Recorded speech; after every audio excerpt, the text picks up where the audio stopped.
नमस्कार, मी अमोल मोरे आणि आपण पाहत आहोत बीज डंका. आजचं आपलं विशेष बुलेटिन पैसा पुराण. जगभरातील आर्थिक घडामोडी, राज्यातील विकास प्रकल्प, उद्योग विश्वातील हालचाली आणि बाजारातील चढउतार या सगळ्यांचा एकत्रित आढावा घेणारे हे खास बुलेटिन, जिथे आपण फक्त बातम्या पाहत नाही तर त्या समजून घेतो, त्यामागचा अर्थ उलगडतो आणि भविष्यातील त्याचा आपल्यावर काय परिणाम होऊ शकतो हे जाणून घेतो. चला तर मग सुरुवात करूया आजच्या पहिल्या आणि अत्यंत महत्त्वाच्या बातमीने. महाराष्ट्राच्या विकासाचा कणा ठरत असलेला मुंबई नागपूर समृद्धी महामार्गाबाबत एक मोठी आणि महत्त्वाची अपडेट समोर आली आहे. आणि ही अपडेट केवळ आकड्यांची नाही तर राज्याच्या बदलत्या आर्थिक वास्तवाची कहाणी सांगणारी आहे. 2025-26 या आर्थिक वर्षात महामार्गावरून तब्बल 1.6 कोटी वाहनांची वाहतूक झाली आहे. मागील वर्षाच्या तुलनेत ही वाढ जवळपास 57.4 लाख वाहन इतकी आहे. म्हणजेच वर्षागणिक या महामार्गाचा वापर हा झपाट्याने वाढत चालल्याचं स्पष्ट दिसतं. टोल वसुलीच्या बाबतीत देखील हा महामार्ग आता मोठा महसूल स्त्रोत ठरत आहे. या वर्षात एकूण टोल उत्पन्न 1240.4 कोटी इतके झाले आहे. म्हणजेच मागील वर्षाच्या तुलनेत यात तब्बल 495 कोटी रुपयांची वाढ झाली आहे. 701 किलोमीटर लांबीचा हा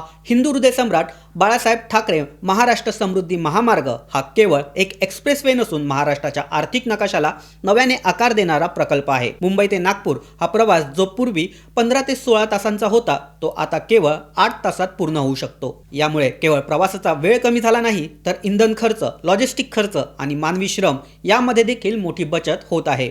महामार्ग सुरू झाल्यानंतर वाहतुकीत झालेली वाढ पाहिली तर एक स्पष्ट ट्रेंड दिसतो. सुरुवातीच्या काही महिन्यात या महामार्गावरून केवळ 14.3 लाख वाहनांची रेलचेल होती. 2023 मध्ये ही संख्या 72.5 लाखावर गेली. 2024 मध्ये ती 1.5 कोटी इतकी झाली आणि आता म्हणजेच 2025-26 मध्ये ती थेट 1.6 कोटी यावर गेली आहे. ही वाढ दर्शवते की लोक आणि उद्योग दोन्ही या महामार्गावर वाढत्या प्रमाणात अवलंबून राहू लागले आहेत. विशेष म्हणजे औद्योगिक माल वाहतुकीपैकी जवळपास 80% वाहतूक आता या महामार्गावरून होत आहे. यामुळे उद्योगांना जलद आणि अखंडित वाहतूक सुविधा मिळत आहे. परिणामी उत्पादन खर्च देखील कमी होतो आणि स्पर्धात्मकता देखील वाढत आहे. मात्र या यशामागे एक संघर्षाची कहाणी दडलेली आहे. हा महामार्ग जेव्हा प्रस्तावित झाला तेव्हा सुरुवातीला मोठ्या प्रमाणावर विरोध झाला होता. विशेषतः शेतकऱ्यांनी जमीन संपादनाच्या मुद्द्यावर तीव्र नाराजी व्यक्त केली होती. जमिनीचे दर, भरपाई आणि पुनर्वसन या मुद्द्यावर अनेक ठिकाणी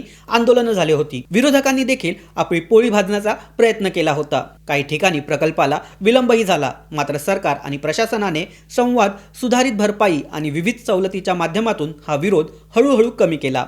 आज याच प्रकल्पामुळे या भागातील जमीन मूल्य वाढत आहे. औद्योगिक गुंतवणूक देखील या ठिकाणी वाढत आहे. स्थानिकांना रोजगाराच्या संधी देखील या महामार्गामुळेच निर्माण झाल्या आहेत. हा एक मोठा बदल म्हणावा लागणार आहे. तरीही सर्व काही सुरळीत आहे असं म्हणता येणार नाही. भिवंडी आणि ठाणे परिसरातील वाहतूक कोंडी अजूनही एक मोठी समस्या आहे. महामार्गावरून जलद प्रवास करून आलेल्या वाहनांना मुंबईत प्रवेश करताना 2 ते 3 तासाचा अतिरिक्त विलंब सहन करावा लागतो. तसेच लास्ट माइल कनेक्टिव्हिटी म्हणजेच महामार्गापासून शहरापर्यंत जोडल्या जाणाऱ्या रस्त्यांची अपुरी व्यवस्था ही देखील एक महत्त्वाची अडचण ठरत आहे. उद्योग क्षेत्र आणि वाहतूकदारांनी सरकारकडे या समस्यावर तातडीने उपाययोजना करण्याची मागणी केली आहे. जर या अडचणी दूर झाल्या तर समृद्धी महामार्ग हा केवळ महाराष्ट्रासाठी नव्हे तर संपूर्ण देशासाठी एक आर्थिक गेम चेंजर ठरू शकतो.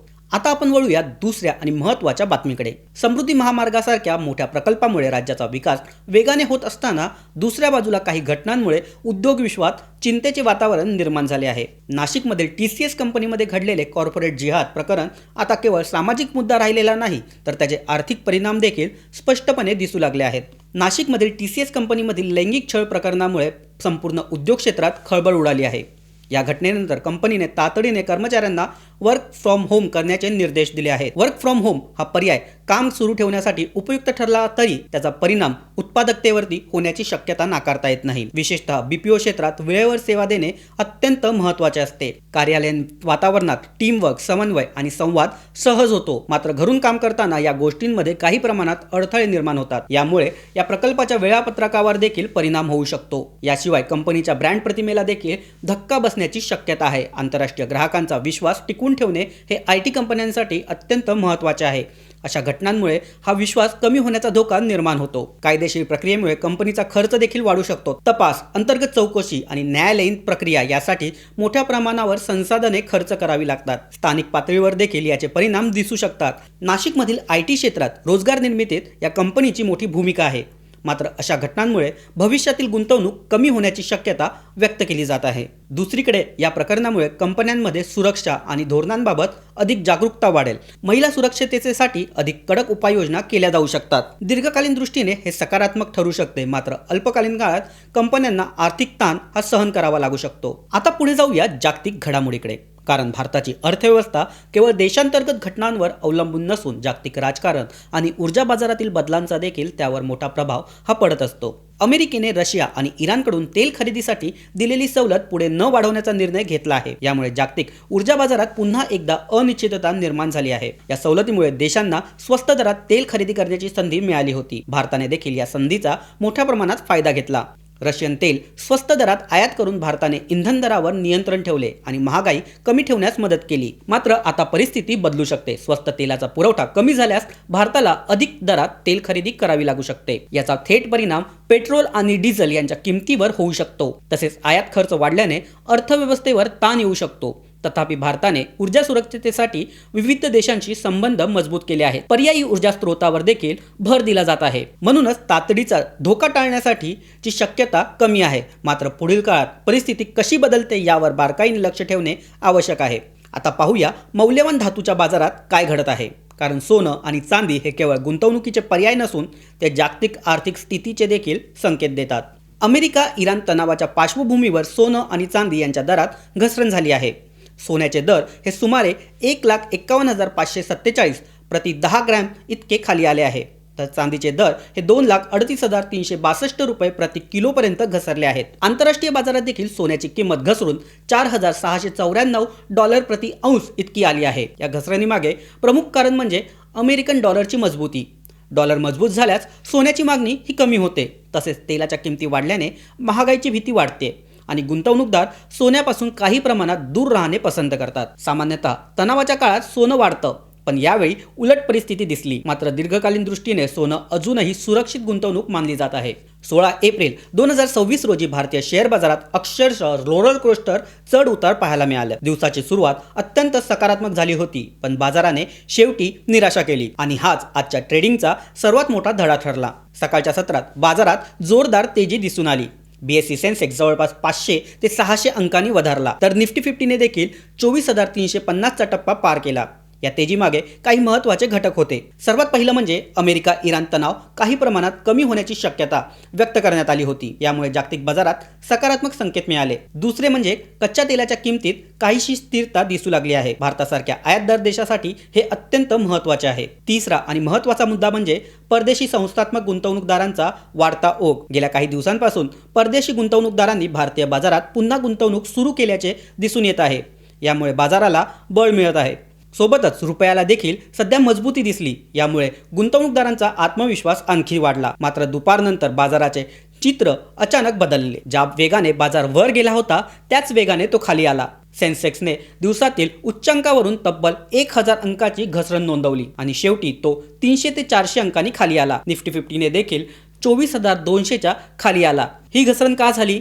यामागे सर्वात मोठं कारण होतं म्हणजे नफा वसुली, प्रॉफिट बुकिंग. सकाळच्या तेजीमध्ये अनेक गुंतवणूकदारांनी चांगला नफा कमावला आणि तो सुरक्षित करण्यासाठी विक्री केली. तसेच जागतिक अनिश्चितता अजूनही पूर्णपणे दूर झालेली नाही.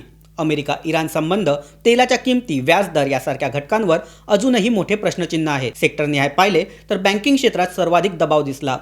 मोठ्या बँकेच्या शेअर्समध्ये मोठी विक्री झाली. ऑटो, FMCG या क्षेत्रात देखील घसरण पाहायला मिळाली, कारण गुंतवणूकदारांनी सुरक्षित गुंतवणुकीकडे कल दाखवला. दुसरीकडे IT क्षेत्राने काही प्रमाणात बाजाराला आधार दिला. रुपया मजबूत झाल्यामुळे आणि जागतिक मागणीच्या अपेक्षांमुळे IT शेअर्समध्ये स्थिरता दिसली. मेटल सेक्टरमध्ये देखील काही प्रमाणात खरेदी झाली. काही निवडक शेअर्समध्ये मोठी हालचाल पाहायला मिळाली. उदाहरणार्थ काही सरकारी कंपन्यांच्या शेअर्समध्ये तेजी ही कायम दिसून होती. रेल्वे आणि इन्फ्रास्ट्रक्चर संबंधित शेअर्समध्ये मागील काही दिवसांपासून सकारात्मक ट्रेंड हे पाहायला मिळत आहे. तर दुसरीकडे काही रिअल इस्टेट कंपन्यांमध्ये व्यवहारांच्या बातम्यामुळे चढ उतार हे पाहायला मिळाले. तज्ज्ञांच्या मते सध्या बाजारात काउशन ऑप्टिमिझम म्हणजे सावध आशावाद दिसून येत आहे. याचा अर्थ काय?